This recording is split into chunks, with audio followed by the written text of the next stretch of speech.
After over 40 years and well over 1 million sightings in the U.S. alone, UFOs have established some interesting patterns of behavior, not dissimilar from our own goals at NASA. Hollywood has not prepared us for the type of contact that we are apparently experiencing, but a NASA-sponsored project has. The once withheld Rand document, written in 1968, states that any indication that a planet is already inhabited by intelligent creatures would signal the need for proceeding with the utmost caution. Before a planned landing is made, it would be desirable to study the planet thoroughly for a protracted period of time, to send sampling probes into its atmosphere, and to send surveillance instruments down to the surface. This was NASA's long-range program. Let's compare this with what we now know about UFOs. Phase 1. Before World War II, possibly spending hundreds, maybe thousands of years, sporadic UFO observations of our gradually developing civilization. Phase 2. During World War II, close-range pacing and circling of Allied and enemy aircraft. Reports confined specifically to our areas, no landing reports. Phase 3. 1947 to 1952, sudden, massive sighting wave.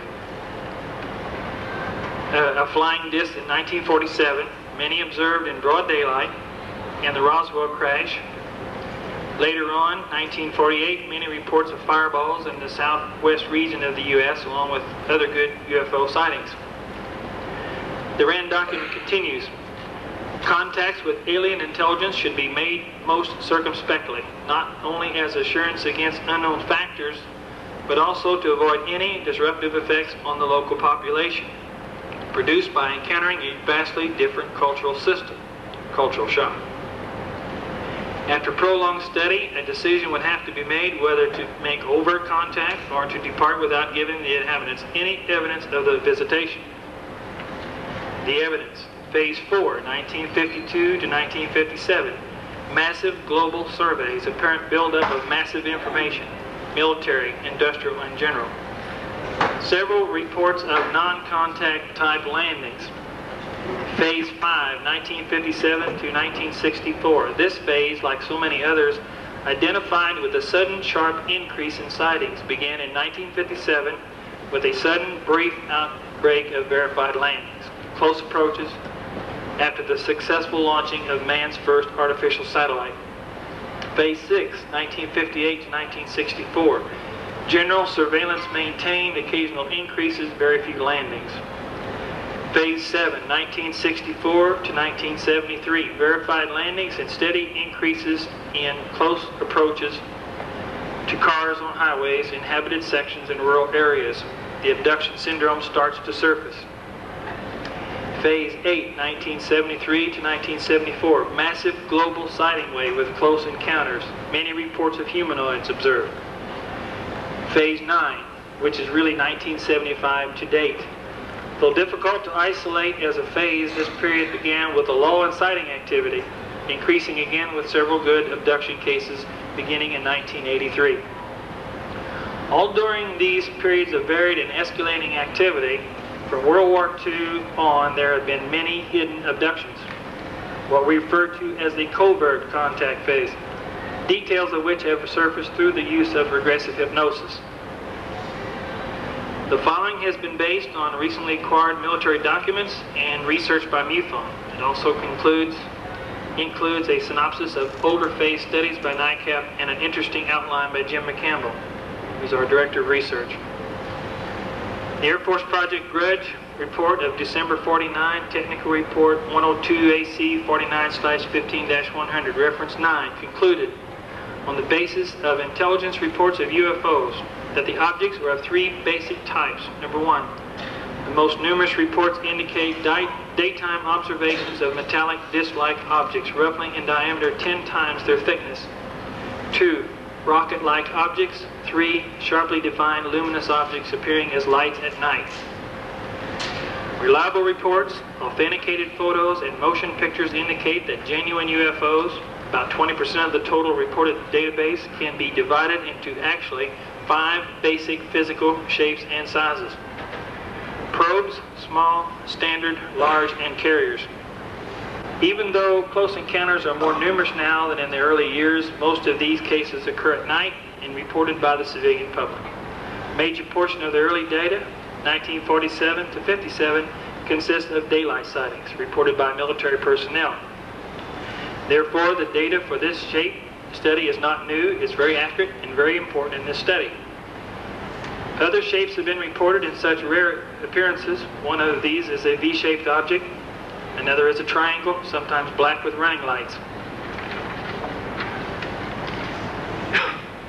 A UFO Type 1, which is basically what we're getting from the Corden area. It was also seen during World War II. It's listed by McCampbell as a probe. Spheres and discs between 1 and 3 feet in diameter.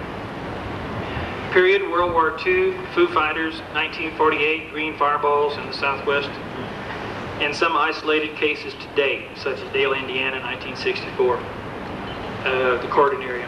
Recent areas of more intense activity, such as Corden and other areas under study where there are numerous reports of small, predominantly orange, low-altitude objects have been observed. Purpose?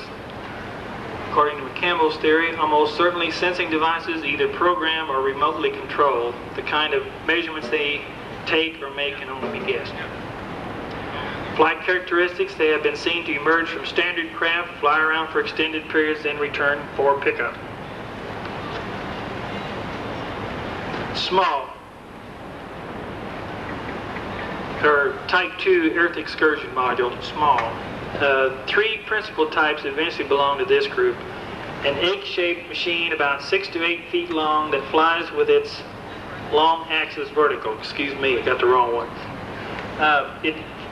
There have been reports of an egg-shaped machine similar to this that flies vertical, but this one is the other one, Class B.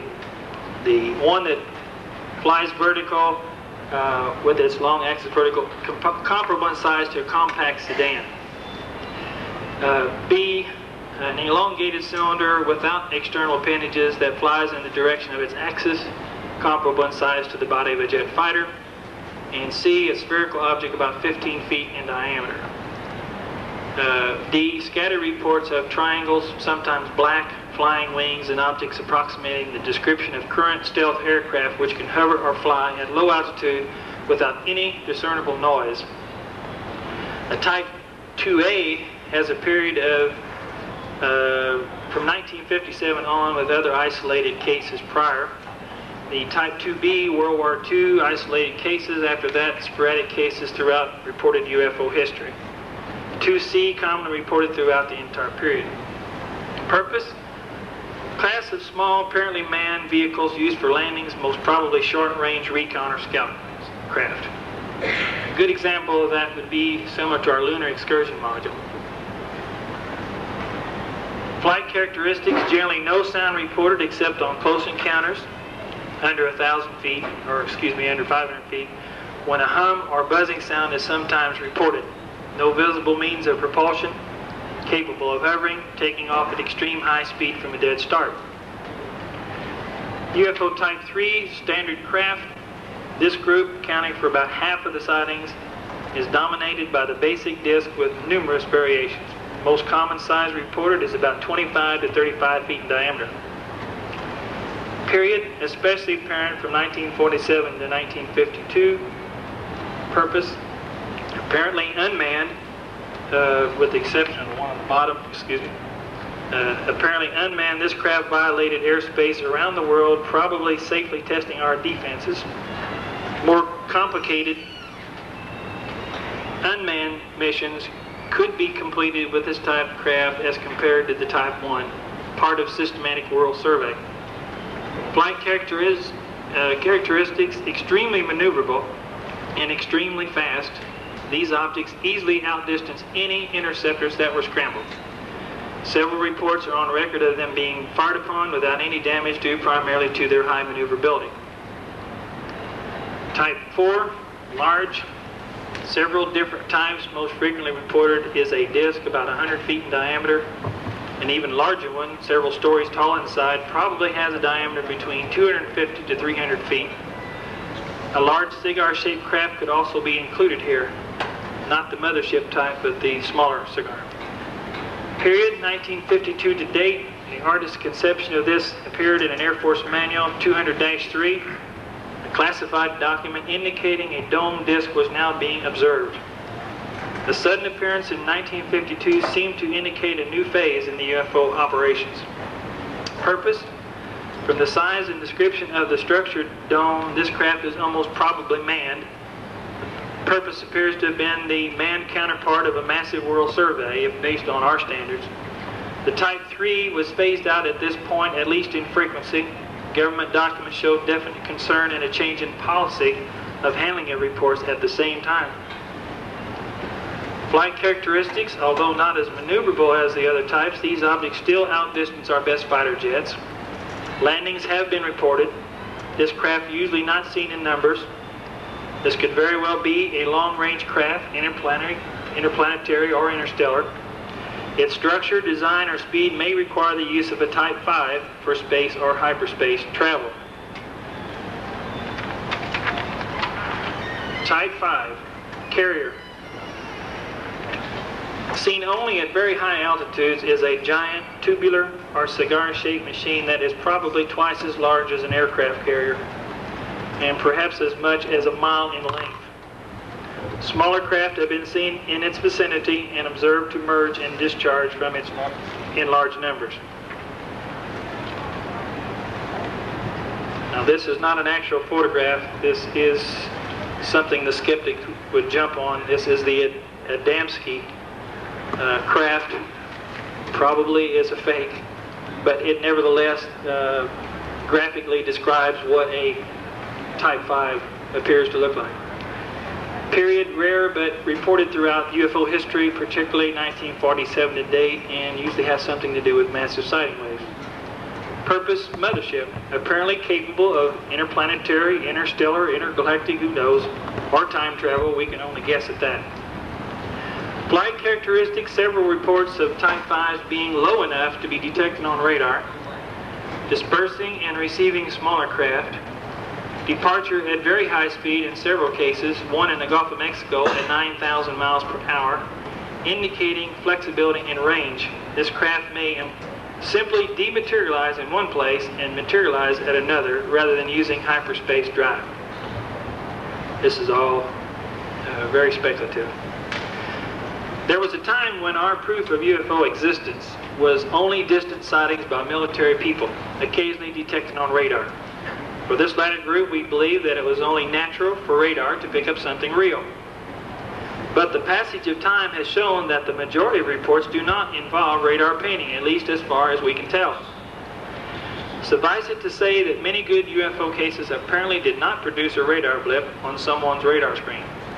Does it not make sense now in the latter part of this century, when even we are developing a system called stealth, that our old theories need revision? Although this synopsis is only a rough draft and a conglomeration of other studies, future studies will either confirm or deny this theory. If a theory is proven incorrect, science is still served as we move closer to the truth, as long as we're able to accept it. The data suggests that someone has systematically studied this planet. Their long-range intentions are just beginning to become known. Hidden abduction cases surfacing after many years indicate a covert contact phase has been going on all the time and may be increasing at an alarming rate. There is apparently a striking consistency of form among abduction cases, according to Dr. Eddie Bullard. Reference 10. Dr. Bullard holds a doctorate in folklore from Indiana University, where he wrote his dissertation on UFOs. The paper mentioned here was presented at Washington, D.C. in 1987 at the symposium and funded by the Fund for UFO Research. 8 possible episodes comprise the abduction story, according to Dr. Bullard. Number 1, capture. The witness is caught and taken aboard a UFO. In the majority of cases, 78%, this is preceded by a stalking phase. Number 2, examination. Beings subject the witness to physical and mental tests. Evidence indicate that they are taking sperm and ovum samples, placing or removing implants. 3, conference. The witness talks with the beings for a while. This does not always happen, but it always happens in this order. Tour. Number 4. The beings show the witness around the ship. Number 5, otherworldly journey. This is rare, but when it does happen, it's number 5. The witness travels with the beings to an otherworldly place. 6, theophany. The witness has a religious experience or receives a message from a divine being. 7, return. The witness returns to Earth and departs from the ship. And finally, 8, aftermath. After effects and further unusual effects of short and long durations follow the abduction. Close encounter 3s and 4s involve the sightings of predominantly humanoid beings, 4s being the abduction type of reports. The description of the humanoids vary, and the evidence indicates, as recently stated by Dan Wright, MUFON's Deputy Director of Investigations, that we are dealing with not one but several advanced intelligences, not all of which are necessarily benevolent or even here for the same purpose. We read this statement a while ago. Micropometer made modifications on this old representation of a humanoid, type 1. It had actually too many external items, which were way too speculative, and these were removed. This gives you a pretty good idea what a type 1 actually looks like. The most commonly reported alien is a frail humanoid with a large head, or more properly, a large cranium tapering to a pointed or non-existent chin.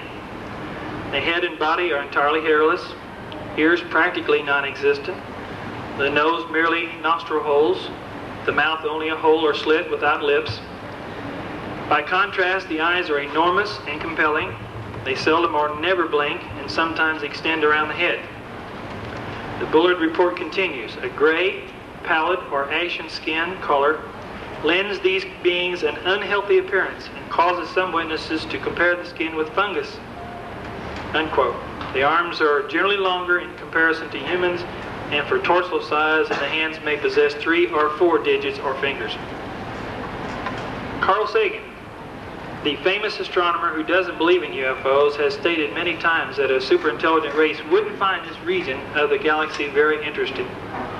Well, I'm of average intelligence, but here's what I see.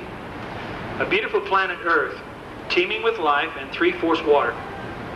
A red planet Mars that once may have had water galore, and possibly life at one time, may still have life. A planet closer to the sun, Venus, that may be our home in the future when it cools down, or we cool it down, planet terraforming. An asteroid belt full of valuable minerals, a beautiful planet with beautiful rings, Saturn, and a giant planet, Jupiter, that almost qualifies as a star. Some cataclysmic event knocked one planet on its side, Neptune, and practically tossed another, Pluto, out of orbit. Through all of this, a hardy race of beings still survives. I think we take too much for granted. What would they want from us?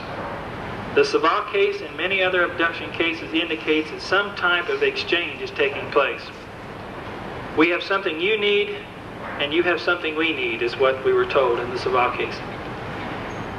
If it involves genetics, it's anyone's guess what they would want and what we would get in return. But only a diversion, either to protect us from our own human fears of the unknown or to distract us from someone else's sinister plan. It's too early to tell. What we see may not be what is actually taking place. We can only hope. The God that created all races is certainly not being taken by surprise with the UFO phenomenon.